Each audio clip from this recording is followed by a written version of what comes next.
नमो अरहंताणं नमो सिद्धाणं नमो आयर्याणं नमो वज्झायाणं नमो लोये सब्बसाहूणम्।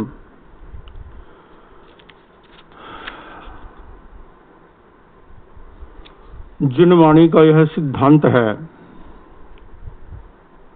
अप्पा कत्ता विकत्ताय दुहाणीय सुहाणीय अप्पा मित्तम अमित्तम च दुपट्ठीय सुपट्ठीय, आत्मा स्वयं ही सुख दुख का कर्ता और विकर्ता है। कि जो व्यक्ति के जीवन में सुख प्राप्त होता है, जो व्यक्ति के जीवन में दुख प्राप्त होता है, उसके लिए उसका निर्धारण व्यक्ति ने स्वयं ही किया है। अब प्रश्न उठता है कि हर प्राणी सुख चाहता है, दुख कोई नहीं चाहता है, तब फिर उसे दुख कैसे प्राप्त होगा? तब यह समझना होगा, इस जगत में जो भी घटनाएं होती हैं उसके साथ अनेक फैक्टर्स जुड़े हुए होते हैं। व्यक्ति सुख की इच्छा कर रहा है, परंतु केवल सुख की इच्छा करने मात्र से सुख की प्राप्ति नहीं होती है। व्यक्ति जैसी प्रवृत्ति करता है वैसा परिणाम प्राप्त होता है। दूसरी बात है, कर्म के अनुसार भी जीव को पूर्वकृत जो उसने कर्मों का अर्जन किया है उसके अनुसार भी जीव को सुख दुख की प्राप्ति होती है। तीसरी बात है, बाह्य परिस्थितियों वातावरण के आधार पर भी जीव को सुख दुख की प्राप्ति होती है। कुछ प्राकृतिक व्यवस्था है, उसके आधार पर भी जीव को सुख दुख की प्राप्ति होती है। अच्छे कर्म का फल अच्छा होता है, बुरे कर्म का फल बुरा होता है, यह सत्य है। परंतु व्यवहार में यह देखा जाता है कि एक व्यक्ति अच्छा कार्य कर रहा है, फिर भी उसके जीवन में असफलता, रोग, विघ्न, बाधा, समस्याएं आती रहती हैं। एक व्यक्ति गलत कार्य कर रहा है, फिर भी उसके जीवन में स्वास्थ्य अच्छा बना रहता है। ऐसे सब प्रकार की अनुकूलताएं प्राप्त होती रहती हैं। यह भी सत्य है, क्योंकि हमारे जीवन में हमें अनुकूलता प्रतिकूलता का अनुभव होता है। उसके पीछे अनेक फैक्टर्स काम करते हैं। विश्व की स्थितियां भी काम करती हैं, आसपास का वातावरण, हमारा अपना दृष्टिकोण, हमारा इम्यूनिटी सिस्टम, हमारा कर्म का उदय उस समय कैसा चल रहा है, आदि आदि अनेक बातें उसके साथ जुड़ी हुई हैं। अब यदि कोई कहता है कि कोई परमात्मा जो है वह कर्म का फल देता है, अब यदि परमात्मा कर्म का फल देता है, यदि जीव की परमात्म सत्ता के अधीन है, तो हमने जैसा पहले समझा कि जो प्राकृतिक व्यवस्था है, कोई कार्य प्राकृतिक व्यवस्था से हो रहा है, उसका लक्षण यह है कि उसमें किसी के प्रति न्याय या अन्याय, किसी को सजा देना अथवा किसी को पुरस्कृत करने की कोई इंटेंशंस नहीं होती हैं। वह सब कार्य जागतिक नियमों के आधार पर हो रहा होता है। जहां हम यह ठीक से समझें कि कोई परमात्मा हमें सुख दुख नहीं दे रहा है, वहां यह भी समझना होगा कि सुख दुख का कारण केवल कर्म ही नहीं है, अन्य अनेक फैक्टर्स हैं जो उसमें योगभूत बन जाते हैं। द्रव्य, क्षेत्र, काल, भाव के अनुसार ही कर्म का विपाक उदय होता है। जैसे किसी व्यक्ति ने दवा का सेवन किया, वह दवा अपना कार्य कर रही है, परंतु भीतर का जो तंत्र है वह भी अपना कार्य कर रहा है, और उस दवा को लेने के बाद व्यक्ति की जो बाकी का व्यवहार है उसका भी प्रभाव पड़ता है। फिर आसपास के वातावरण का भी प्रभाव पड़ सकता है। आसपास यदि संक्रमण बहुत ज्यादा है तो उस संक्रमण से बचने के भी उपाय करणीय होते हैं। यदि व्यक्ति किसी कारण से तनाव में चला जाता है तो उस तनाव का भी प्रभाव पड़ता है। इस प्रकार से अनेक फैक्टर्स काम करते हैं। तो परमात्मा जो है, ईश्वर जो है, उसे हम एक परम सत्ता के रूप में एक दिव्य विभूति के रूप में दिखते हैं। जैन दर्शन आत्मवादी भी है, जैन दर्शन ईश्वरवादी भी है, जैन दर्शन कर्मवादी भी है, जैन दर्शन क्रियावादी भी है, पुरुषार्थवादी भी है। परंतु जैन दर्शन में ईश्वर कोई व्यक्ति नहीं है, एंटिटी नहीं है। ईश्वर आत्मा की एक अवस्था है और जो जीव उस अवस्था को प्राप्त कर लेता है, जो जीव जिसके भीतर राग द्वेष नहीं होता है, एक सामान्य आध्यात्मिक व्यक्ति भी है जो धर्म की आराधना कर रहा है, वह क्षमाशील होता है, कभी किसी का अहित नहीं करता है। तो जो परमात्मा अवस्था को प्राप्त हो चुका है, वह कैसे किसी का अहित कर सकता है, वह कैसे किसी से नाराज हो सकता है। दूसरी बात है कि यह जो भीतर का जगत है, इसमें हर जीव नितांत अकेला है। यह जो भीतर का जगत है, यह नितांत व्यक्तिगत होता है। इस पर बाह्य निमित्तों का प्रभाव पड़ सकता है, परंतु निश्चित कैसा प्रभाव पड़ेगा यह कहा नहीं जा सकता है, क्योंकि उसमें मुख्य रूप से बहुत सारे इंटरनल फैक्टर्स भी काम कर रहे होते हैं। एक व्यक्ति है, वह नशा मुक्त है, व्यसन मुक्त जीवन है उसका। अब कोई कितना ही ऐसा ही वातावरण हो, कितनी ही उसको मनुहार करता है, वह नशे का सेवन नहीं करता है। एक दूसरा व्यक्ति है, वह कभी कभी नशे का सेवन कर लेता है, तो किसी ने मनुहार की, अभी वह पीने के मूड में नहीं था, परंतु मनुहार के कारण अथवा आसपास के वातावरण को देखकर उसका मूड बन जाता है। तो यह निमित्तों का, वातावरण का प्रभाव सापेक्ष होता है, निरपेक्ष नहीं होता है। ऐसा इसलिए नहीं होता है क्योंकि जो भीतर का जगत है वह नितांत व्यक्तिगत होता है। जिन्हें हम जैन दर्शन में परमात्मा कहते हैं, वे भी किसी के व्यक्तिगत जीवन में हस्तक्षेप नहीं कर सकते हैं। यह अवश्य है कि जैसे जैन दर्शन में देव जगत का वर्णन आता है, अन्य दर्शनों में भी डीटीज का वर्णन आता है, भूत प्रेत घोस्ट्स आदि का वर्णन आता है। हिंदू धर्म में देवी देवताओं का वर्णन आता है।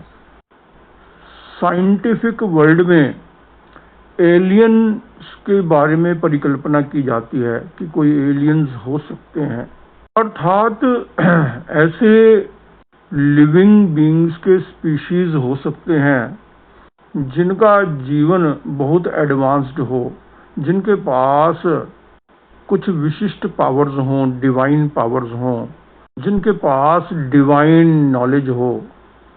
तो यह संभावना की जाती है कि इस हमारे जगत में उनका भी कुछ हस्तक्षेप हो सकता है।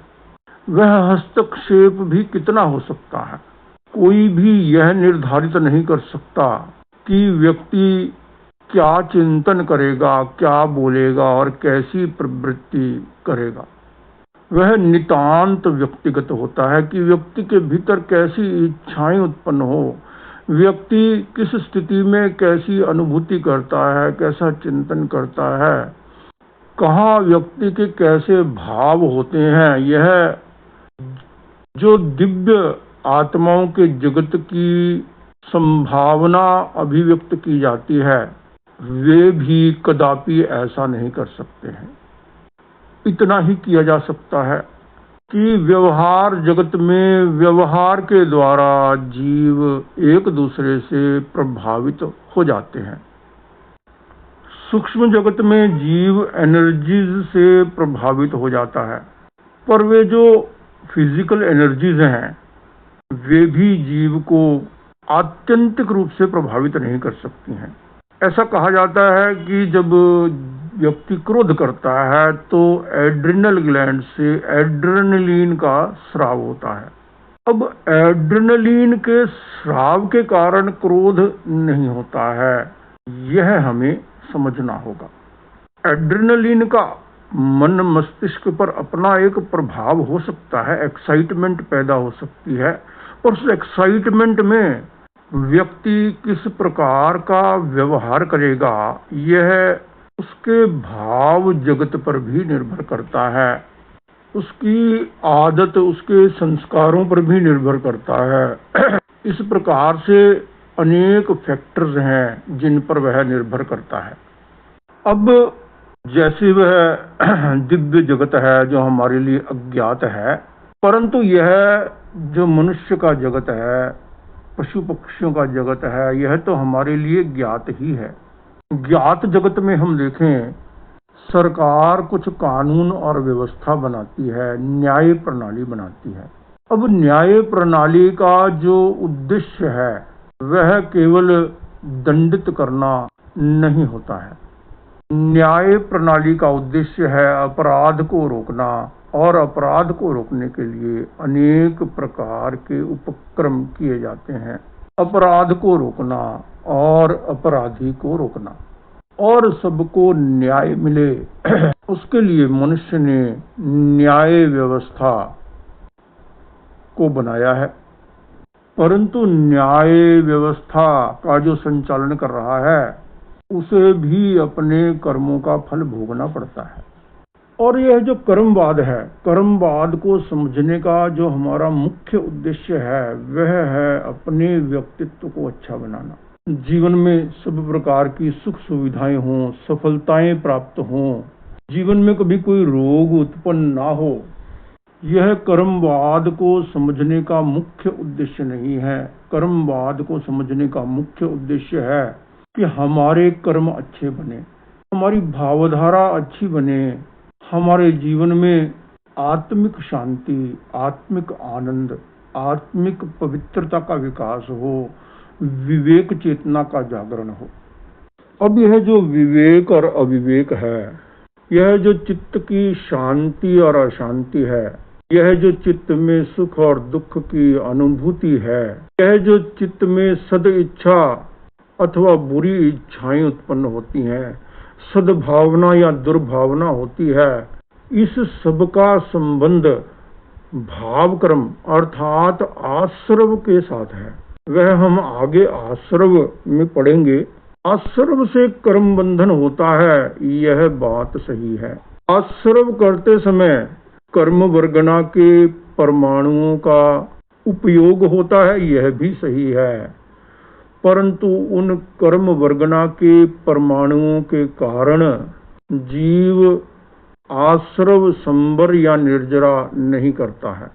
शुभ कर्म के उदय से कोई धर्म नहीं करता है और अशुभ कर्म के उदय से कोई पाप नहीं करता है। एक प्रश्न उपस्थित किया गया कि परिस्थिति के अनुसार एक साथ लाखों व्यक्ति मर जाते हैं। कभी कभी जो धर्मिष्ठ व्यक्ति है वे दुखी देखे जाते हैं और जो पापी हैं वे सुखी देखे जाते हैं। ऐसा क्यों होता है? जब सबका अपना अपना कर्म होता है और कर्म के अनुसार ही फल मिलता है, तब फिर ऐसा क्यों होता है? अब युद्ध में लाखों लोगों का मर जाना अथवा कोरोना में लाखों लोगों का मर जाना, इसमें अनेक फैक्टर्स काम करते हैं। मुख्य फैक्टर है आयुष्य कर्म। जब व्यक्ति का आयुष्य समाप्त हो जाता है तो वह मृत्यु को प्राप्त हो जाता है। क्योंकि हम ऐसा भी तो देखते हैं, भयंकर विपदाओं के बीच भी कोई व्यक्ति बच जाता है और कोई व्यक्ति मृत्यु को प्राप्त हो जाता है। मृत्यु तो एक एक्सट्रीम है। मृत्यु के अलावा आपदाओं के बीच कोई व्यक्ति बिल्कुल बच जाता है और कोई व्यक्ति है वह दुर्घटनाग्रस्त हो जाता है। तब हमें यह समझना होगा कि जो कर्म है, जो हमने कर्म संचित किए हैं, उनका प्रभाव बाह्य जगत पर भी पड़ता है और बाह्य जगत की जो परिस्थितियां हैं उनके अनुसार कर्मों की उदीर्णा भी हो जाती है। पुण्य कर्म को हम अपनी इम्यूनिटी की तरह देख सकते हैं। जैसे हमारी बॉडी की इम्यूनिटी होती है, वैसा ही पुण्य कर्म होता है। तो जो कर्म फल देते हैं वे स्वभावतः अपने आप भी देते हैं और कभी बाह्य द्रव्य क्षेत्र काल भाव के अनुसार भी उनका विपाक होता है। जीवन में विभिन्न प्रकार की परिस्थितियां आती हैं और उन परिस्थितियों के साथ अनेक फैक्टर्स काम कर रहे होते हैं। अब जन्म से ही व्यक्ति को जिस प्रकार की परिस्थितियां, शरीर आदि की प्राप्ति होती है, उसमें कर्म का सहज विपाक ही कार्य कर रहा होता है। शुभ और अशुभ दोनों प्रकार से जीव को परिणाम प्राप्त होता है। परंतु वह जो भौतिक परिणाम प्राप्त होता है कि एक व्यक्ति किसी समृद्ध परिवार में जन्म लेता है, एक व्यक्ति किसी दरिद्र परिवार में जन्म ले लेता है, एक व्यक्ति किसी कुलीन परिवार में जन्म लेता है और कोई व्यक्ति है जो किसी अपराधी के घर भी जन्म ले लेता है। कोई व्यक्ति बचपन से ही उसका शरीर बहुत स्वस्थ होता है, शक्तिशाली होता है, बड़ा सुंदर होता है, और किसी व्यक्ति का शरीर बहुत सुंदर नहीं होता अथवा कुरूप होता है, अस्वस्थ होता है, बलशाली भी नहीं होता है। परंतु इन सब स्थितियों का उस व्यक्ति का स्वभाव कैसा होगा, उस व्यक्ति का आचरण कैसा है, उससे कोई सीधा संबंध स्थापित नहीं किया जा सकता है। वातावरण का भी प्रभाव होता है, परिस्थितियों का भी प्रभाव होता है, परंतु कैसा प्रभाव होगा ऐसा निश्चित नहीं कहा जा सकता। स्वभाव पर उसका कैसा प्रभाव होगा यह भी निश्चित नहीं कहा जा सकता, और तो क्या कहें, शारीरिक स्वास्थ्य पर भी उसका कैसा प्रभाव होगा उसका कोई निश्चित मापदंड नहीं बनाया जा सकता है। यह अवश्य है कि शारीरिक स्वास्थ्य पर कम प्रभाव पड़े, अधिक प्रभाव पड़े, परंतु जैसा उद्गल का प्रभाव है वैसा ही प्रभाव पड़ता है। परंतु जो भाव जगत है वहां पर तो बिल्कुल विपरीत प्रभाव पड़ सकता है। फिर भी भाव जगत में हम यह कह सकते हैं, गलत आदतों का निर्माण सहज ही हो जाता है। व्यक्ति गलत भावों में, दूषित भावों में सहज ही चला जाता है। उसके लिए विशेष प्रयत्न की जरूरत नहीं होती। बाह्य निमित्तों का प्रभाव व्यक्ति के स्वभाव को बिगाड़ने में बहुत अधिक प्रभावशाली हो सकता है, परंतु अच्छी आदतों के निर्माण में उतना प्रभाव नहीं होता है। उसमें विशेष जागरूकता की भी आवश्यकता होती है। तो कर्म और कर्म, इसमें भी बहुत कंफ्यूजन हो जाता है। जो कर्म प्रवृत्ति रूप है वह भिन्न है, और उस कर्म से जो भौतिक कर्म वर्गना के परमाणुओं का संचय हुआ है वह भिन्न है, और उस कर्म से, उस प्रवृत्ति से जो अध्यवसायों का, जो भीतर में धारणाओं का निर्माण हुआ है वह भिन्न है। इस प्रकार से अलग अलग प्रकार से जब हम समझ पाएंगे तो मिक्सचर नहीं होगा, मिलावट नहीं होगी। नहीं तो कर्म कर्म शब्द में भी मिलावट हो जाती है और यथार्थ से व्यक्ति दूर हो जाता है। व्यक्ति का पुण्य कर्म का उदय है तो अनुकूल परिस्थितियों, अनुकूल संयोगों का उसके जीवन में आगमन होने लग जाता है।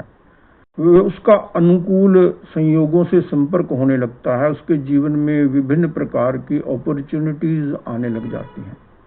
उसके साथ ही कभी कोई जो विघ्न बाधाएं हैं, समस्याएं हैं, उनका निवारण भी होने लग जाता है। हम देखें, ऐसा होता है कि कभी बाय चांस ही व्यक्ति के जीवन में कुछ अच्छा हो जाता है अथवा कुछ गलत घटित हो जाता है, परंतु सब कुछ कर्म से नहीं होता है। यह अवश्य है कि जो कुछ हो रहा है उसमें कर्म का भी कुछ ना कुछ प्रभाव जुड़ जाता है। जैसे अतीत काल में डाकुओं का बड़ा प्रकोप होता था, जंगली जानवरों का बड़ा प्रकोप होता था। वर्तमान युग में यदि हम देखें तो जो शहर बन गए हैं, जहाँ पर सिविलाइजेशन का अच्छा विकास हो गया है, वहाँ अब जंगली जानवरों का वैसा भय नहीं रहा है। और डाकुओं का जो सिस्टम था वह तो लगभग समाप्त हो गया है। इसके पीछे एक कारण यह भी है कि राष्ट्र की जो व्यवस्था है, समाज की जो व्यवस्था है, कुछ परिस्थितियां उसके कारण भी निर्मित होती हैं। अब युद्ध हुआ, युद्ध किसी व्यक्ति विशेष के कर्म उदय से नहीं हुआ है।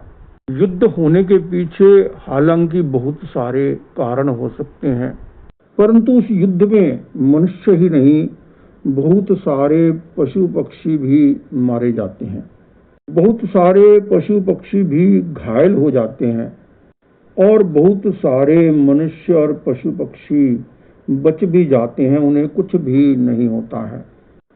कोई व्यक्ति किसी धनी देश में रहता है, जैसे हर व्यक्ति चाहता है भारत में कि मैं विदेश में जाकर रहूं। विदेशों में जाने का एक कारण है कि वहाँ भौतिक साधनों की भरमार है। दूसरी बात, वहाँ पर अर्थार्जन की संभावनाएं जो हैं वे बढ़ जाती हैं।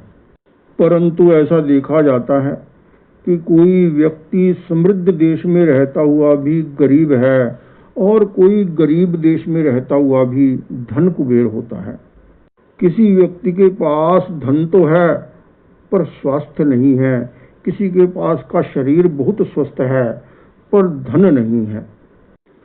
यह सब कर्म से ही होता है ऐसा नहीं कह सकते हैं, पर कर्म का उदय इसमें एक बहुत बड़ा फैक्टर होता है, क्योंकि बाहर के सभी फैक्टर अनुकूल होते हुए भी व्यक्ति के जीवन में उसके विपरीत परिणाम देखे जाते हैं। तो हमें जीवन को समझना है तो कर्मवाद को भी समझना होगा। कर्म के आधार पर भी हमें जीवन की व्याख्या करनी होगी, परंतु केवल कर्म के आधार पर हम व्याख्या करते हैं तो वह चिंतन अधूरा हो जाता है। जैन दर्शन कर्मवादी भी है, अध्यात्मवादी भी है, पुरुषार्थवादी भी है और नियतिवादी भी है।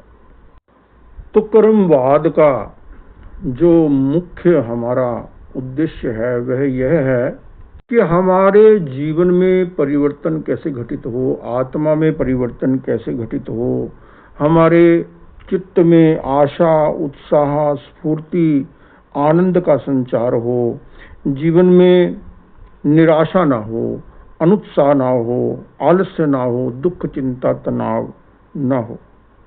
हम अपनी आत्म शक्ति का विकास करें। जैसे व्यक्ति भौतिक सामग्री, भौतिक ऐश्वर्य का विकास करता है, भौतिक रूप से समृद्ध होना चाहता है, भौतिक जगत का ज्ञान प्राप्त करना चाहता है, भौतिक रूप से शक्तिशाली होना चाहता है, उसी प्रकार से आत्मिक वैभव को भी बढ़ाना चाहिए, आत्मिक रूप से भी समृद्ध होना चाहिए, आत्म ज्ञान भी होना चाहिए और आत्म बल का भी विकास होना चाहिए। मनुष्य खेती करता है, जैसा बीज बोता है वैसा ही फल प्राप्त हो जाता है। हम जो भी प्रवृत्ति करते हैं, जो भी कर्म करते हैं, हम वास्तव में एक बीज बो रहे हैं, अध्यवसायों का बीज भी बो रहे हैं और उसके साथ साथ कर्म का बीज भी बो रहे हैं। हमारे भाग्य के निर्माण में बाह्य निमित्त के रूप में अनेक फैक्टर्स काम करते हैं, परंतु जो मुख्य दायित्व है वह जीव का स्वयं का ही है। बाहर के फैक्टर्स बिल्कुल प्रतिकूल होने पर भी कोई व्यक्ति अपनी आत्मा का कल्याण कर लेता है, और बाहर के जो फैक्टर्स हैं बिल्कुल अनुकूल होने पर भी कोई व्यक्ति अपनी आत्मा का अहित कर लेता है। यदि हम इस गुप्त बात को आत्मा के इस कर्तृत्व को सम्यक रूप से समझ लेते हैं तो हमारा जीवन बड़ा अच्छा बन सकता है और हम शुभ भविष्य का निर्माण कर सकते हैं। हम अपने अच्छे भाग्य का निर्माण कर सकते हैं और साथ साथ वर्तमान जीवन को भी अच्छा बना सकते हैं। हमारा जीवन श्रेष्ठ बन सकता है। श्रेष्ठता के कुछ भौतिक मापदंड हैं, उनका भी अपना महत्व होता है, पर वे भौतिक मापदंड आध्यात्मिक रूप से व्यक्ति की श्रेष्ठता या अश्रेष्ठता का निर्धारण नहीं करते हैं। खैर, हमें व्यवहार जगत में भी जीना है। व्यवहार जगत में हमें हमारी अच्छी प्रतिष्ठा हो, हमारा सभी के साथ अच्छा कनेक्शन हो, हम भौतिक ऐश्वर्य को प्राप्त करें। शारीरिक सौंदर्य का भी अपना महत्व है, गाड़ी बंगले कारों का भी अपना महत्व है, वाणी कौशल और व्यवहार कौशल का भी अपना महत्व है। हमें उसके महत्व को कम नहीं करना है, पर साथ साथ अध्यात्म के महत्व को समझना है, अध्यात्म की प्रायोरिटी को भी समझना है। यह समझना होगा कि हमारा आत्मा किसी रहस्यमय ईश्वरीय शक्ति के अधीन नहीं है। हमें अपने जीवन के परिवर्तन के लिए अपनी आत्मा के ईश्वरत्व को जगाने के लिए स्वयं ही प्रयत्न करना होगा। दूसरों के प्रयत्न से हमारे भौतिक जीवन में तो कुछ परिवर्तन हो सकता है, वह हम उन्हें सहयोग ना करें तब भी हो सकता है। हम वैसा प्रयत्न ना करें तब भी हो सकता है। अच्छा परिवर्तन भी हो सकता है, बुरा परिवर्तन भी हो सकता है, परंतु भीतरी जगत का जो अच्छा या बुरा परिवर्तन है, उसमें जो मुख्य दायित्व है वह अपनी चेतना का ही होता है, जीव का स्वयं का ही होता है। जब व्यक्ति किसी ईश्वरीय सत्ता को अपने सुख दुख के लिए उत्तरदायी मानता है, वह बहुत भ्रांतियां उत्पन्न करने वाली बात हो जाती है। वह सोचता है कि कोई ईश्वरीय सत्ता आकर मेरे भाग्य को बदलेगी, परंतु जब जीवन में कुछ समस्या उत्पन्न होती है तब वह उसके लिए भी ईश्वर को ही दोष दे देता है। हम शास्त्रों का आलंबन लेते हैं, मंत्रों का आलंबन लेते हैं, धर्म स्थानों का आलंबन लेते हैं, महापुरुषों के जीवन चरित्र का आलंबन लेते हैं, भजनों का आलंबन लेते हैं। इस प्रकार से हम विभिन्न प्रकार के आलंबन लेते हैं।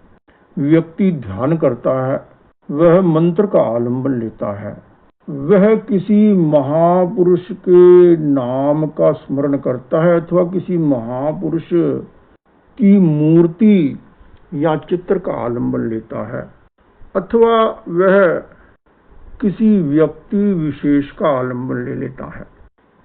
यह आलंबन लेना जरूरी हो सकता है, परंतु आलंबन आलंबन है, यह बात समझना जरूरी है।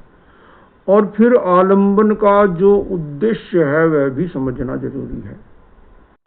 जैसे जप का उद्देश्य है अपने भीतर एकाग्रता, चित्त को एकाग्र करना, प्राण शक्ति का संवर्धन करना,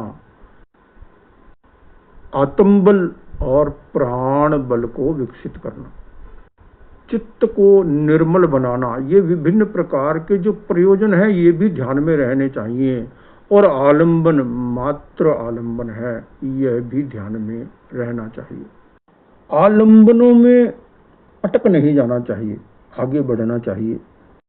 तो हमें यह भी समझना होगा कि कोई भी कार्य होता है अथवा हम कुछ भी करते हैं, उसके पीछे बहुत सारे फैक्टर्स काम कर रहे होते हैं। हम उन सभी फैक्टर्स पर काम करें तब कार्य की अच्छी निष्पत्ति हो सकती है। परंतु जो फैक्टर्स काम कर रहे हैं उनका भी विवेक करना बहुत जरूरी है। यदि समझ सही नहीं है तो व्यक्ति कल्पना के जगत में अनेक प्रकार की रूढ़ियों में फंस जाता है। जैन दर्शन के अनुसार 5 ऐसे फैक्टर्स के बारे में बात की गई है: काल, स्वभाव, कर्म, पुरुषार्थ और नियति। अब ये जो 5 फैक्टर्स हैं, ये परस्पर जुड़े हुए भी काम होता है इनका, एक साथ भी काम करते हैं, अलग अलग भी काम कर सकते हैं, तो अलग अलग प्रकार के इनके प्रभाव होते हैं। तो पहला जो फैक्टर है वह है काल। काल का अर्थात है टाइम, समय। समय का भी अपना एक प्रभाव होता है। भाग्य की दृष्टि से देखें, जब हमारा भाग्य अनुकूल चल रहा होता है उस समय में किसी भी कार्य की निष्पत्ति सहज सरल ढंग से हो जाती है। जैसे कोई व्यक्ति है, उसकी यदि मार्केट में गुडविल बनी हुई है, उसका वह अच्छा समय जो चल रहा है, उस समय उसे अपना बिजनेस एक्सपेंड करने में वह उसकी गुडविल बहुत सहायक होती है। दूसरी बात है कि कोई भी कार्य निष्पन्न होता है उसमें कुछ ना कुछ समय लगता है। भाग्य के उदय में भी समय का भी एक बहुत बड़ा रोल होता है। हालांकि उदीरना का तो मतलब यही है कि समय से पहले कर्मों को व्यक्ति भोग लेता है। अपवर्तना उद्वर्तना में व्यक्ति जो उसकी काल की स्थिति है उसमें परिवर्तन भी कर सकता है, परंतु उस परिवर्तन की भी एक सीमा है। काल का अपना एक प्रभाव होता है। अलग अलग प्रवृत्तियों के हिसाब से अलग अलग प्रकार से समय लगता है। एक नवजात शिशु है, उसका मस्तिष्क और उसका सारा जो शरीर का तंत्र है वह बहुत स्वस्थ है, परंतु उसे चलने, खाने, सीखने में कुछ समय लगता है। यह जो तथ्य है, काल का तथ्य, यह हमें पेशेंस बढ़ाने में सहायक हो सकता है, धैर्य को बढ़ाने में सहायक हो सकता है। व्यक्ति कुछ कार्य करता है और उसका परिणाम प्राप्त नहीं होता तो बहुत अधीर हो जाता है। कोई कार्य किसी का जल्दी हो जाता है, किसी का देर से होता है, उसमें भी अनेक फैक्टर्स काम करते हैं। अब कोई व्यक्ति दवा का सेवन करता है, दवा का सेवन करते ही तो आराम नहीं हो जाता, उसमें कुछ समय लगता है, पर वह समय भी सबके लिए बराबर नहीं लगता है, यह भी एक तथ्य है। वह जो समय लगता है उसे घटाया बढ़ाया भी जा सकता है, यह भी एक तथ्य है। व्यक्ति सत प्रवृत्ति करे, सत पुरुषार्थ करे, उसके साथ फिर धैर्य रखना बहुत जरूरी है। आम की गुठली को हम बोते हैं तो आम का पेड़ लग जाता है और उस पर कितने कितने आम लग जाते हैं, परंतु गुठली बोते ही आम मिल जाए ऐसा तो नहीं होता है।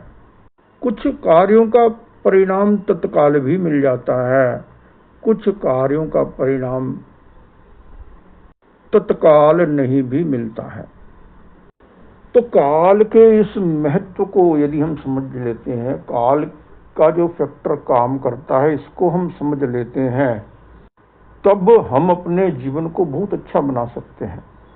तो जो विभिन्न फैक्टर्स हैं सबको उनके परिप्रेक्ष्य में समझना जरूरी होता है।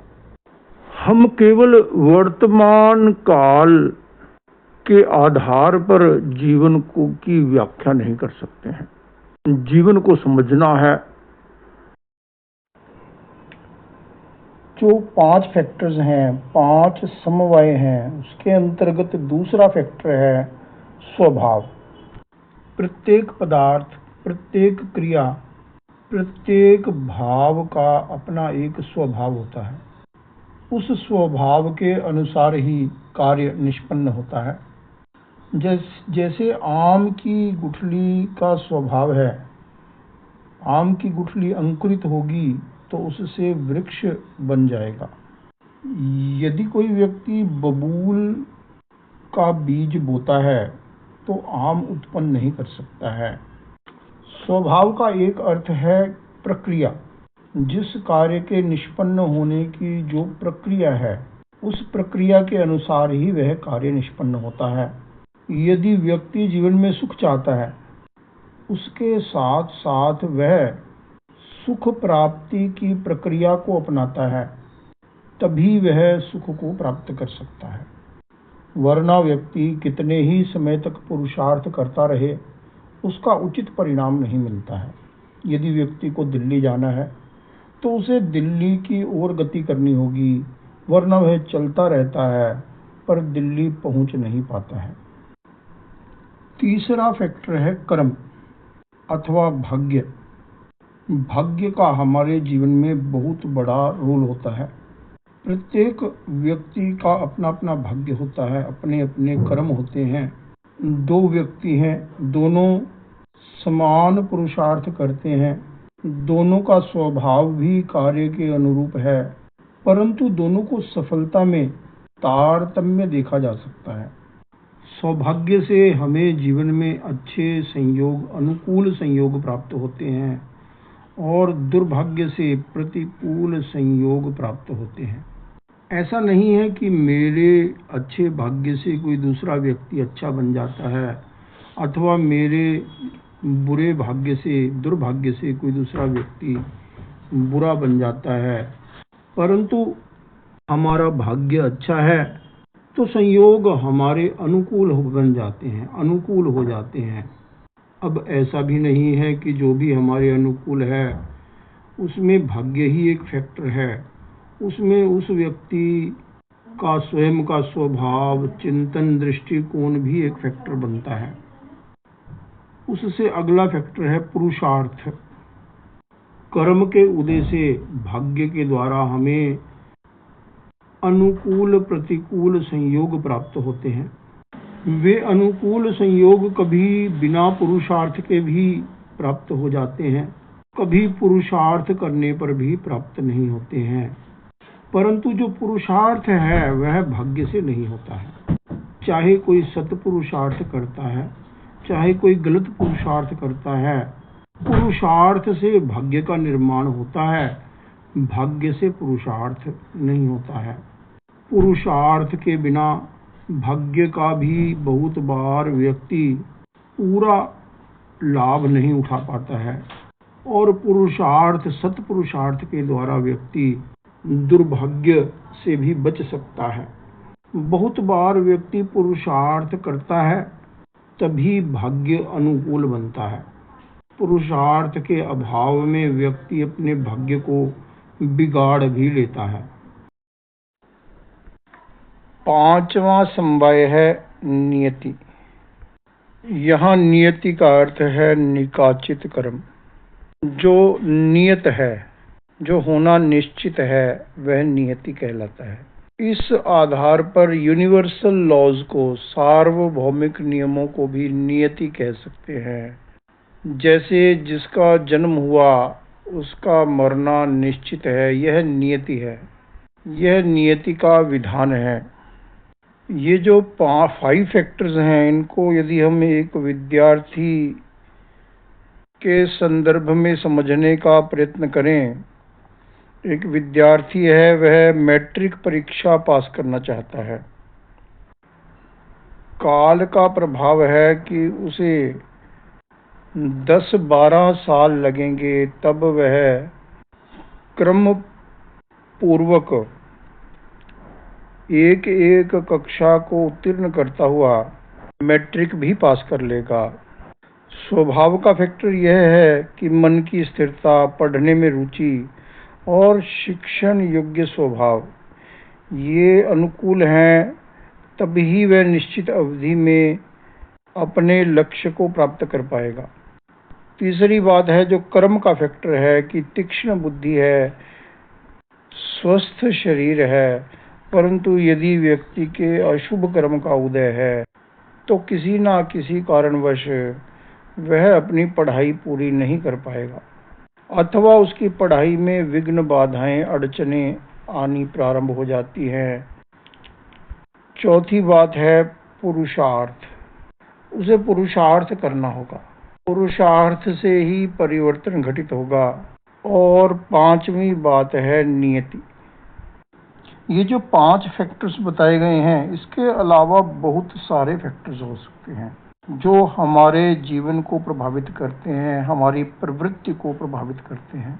हमारे आसपास के लोगों का व्यवहार कैसा है, वातावरण कैसा है, संयोगों की अनुकूलता या प्रतिकूलता है या नहीं, व्यक्ति के भीतर उसकी अपनी क्षमता कैसी है।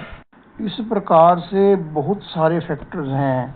वो सभी फैक्टर्स मिलते हैं तभी कोई कार्य संपन्न होता है। कर्म शास्त्र में बताया गया कि कर्म के उदय के लिए भी द्रव्य, क्षेत्र, काल, भाव अनुकूल होता है, तभी तत्संबंधित कर्म का उदय होता है, तभी उसका विपाक होता है। यदि वैसा द्रव्य, क्षेत्र, काल, भाव प्राप्त नहीं होता है तो कर्म उदय में आता है, परंतु उसका विपाक उदय नहीं होता, प्रदेश उदय में ही वह भोग लिया जाता है। आत्मा स्वयं अपने भाग्य का निर्माता है, यह बात बहुत महत्वपूर्ण है। परंतु इसके साथ साथ निमित्तों के प्रभाव को उपेक्षित नहीं किया जा सकता, उनकी उपेक्षा नहीं की जा सकती है। जब संयोग प्रतिकूल होते हैं, जब विघ्न बाधाएं आती हैं, उस समय अधिक पुरुषार्थ की, अधिक सजगता की भी जरूरत होती है।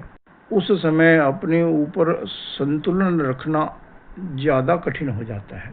इसी प्रकार से जब संयोग अनुकूल होते हैं, तब किसी भी कार्य की निष्पन्नता सहजता से, सरलता से हो सकती है। यह जगत है, जीवन है, इसमें अनुकूलता और प्रतिकूलता दोनों हो सकती हैं। ऐसा नहीं हो सकता कि जीवन में कोई प्रतिकूलता ना आए, विघ्न बाधा ना आए, समस्या ना आए। कैसी भी परिस्थिति हो, हर परिस्थिति में अपना आत्मिक संतुलन बनाए रखना जरूरी होता है। अपने चित्त को स्थिर रखना, संतुलित रखना, चित्त को शांत रखना, निर्मल बनाए रखना, यह जरूरी होता है। बहुत बार व्यक्ति कह देता है मैं क्या करूं, मेरा तो भाग्य ही ऐसा है, और यह असत्य नहीं है। बहुत बार व्यक्ति का दुर्भाग्य कुछ ऐसा होता है कि वह बहुत पुरुषार्थ करता है, फिर भी सफलता प्राप्त नहीं होती, जीवन में विफलता ही प्राप्त होती चली जाती है। परंतु उस समय धैर्य रखना जरूरी है। उस समय यदि व्यक्ति आर्त ध्यान करता है, रौद्र ध्यान करता है, उससे वह समस्या और अधिक जटिल बन जाती है। एक व्यक्ति स्वस्थ है, वह किसी दिन वॉक करने नहीं भी जाता है, योग प्राणायाम नहीं भी करता है, खाद्य संयम का ध्यान नहीं भी रखता है, उसके स्वास्थ्य पर बहुत ज़्यादा प्रभाव नहीं पड़ता है। परंतु जब व्यक्ति अस्वस्थ है, उस समय खाद्य संयम का, जीवन शैली को अच्छा रखने का, ठीक रखने का विशेष ध्यान रखना अनिवार्य हो जाता है। इसी प्रकार से बाहर सब कुछ शांत है, सब कुछ अनुकूल है, आप हाईवे पर गाड़ी चला रहे हैं, आसपास कोई ट्रैफिक भी नहीं है, रोड बहुत अच्छी बनी हुई है, आपको बहुत ध्यान रखने की जरूरत नहीं होती, आप सहजता से ड्राइव कर लेते हैं।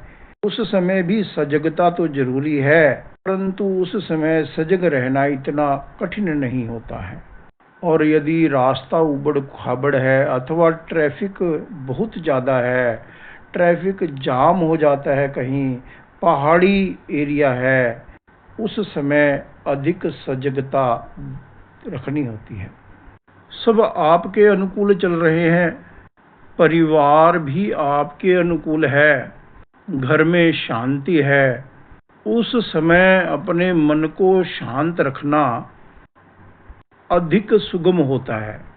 परंतु यदि घर में अशांति है, व्यक्ति चारों तरफ से समस्याओं से घिरा हुआ है और घर में कलह क्लेश हो जाता है, कोई आपके साथ दुर्व्यवहार करता है, उस समय अपने मन को शांत रखना, अपने आप पर नियंत्रण रखना, संयम रखना, अनुशासन में रहना एक जटिल कार्य हो जाता है।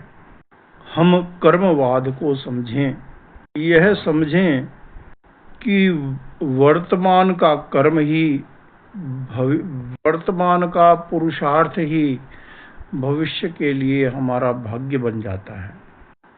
इस दृष्टि से व्यक्ति स्वयं अपने भाग्य का निर्माता होता है।